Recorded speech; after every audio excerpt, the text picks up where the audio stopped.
as horrifying as some of these really awful climate impacts could be, if we end up on the track we're on at the end of the century, we could have twice as much war as we have today. We could have agricultural yields that are half as bountiful as the ones that we have today, trying to feed 50% more people. We could have a global GDP that's 30% smaller than it would be without climate change.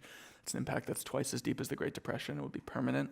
All of those places in the world would be hit by 6 climate-driven natural disasters at once.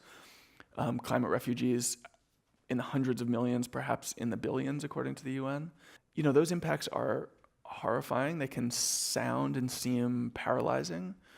But I also try to remember that they are ultimately a reflection of our power over the climate, because the main thing that's driving climate change is human action. It's how much carbon we put into the atmosphere. We have our hands on those levers.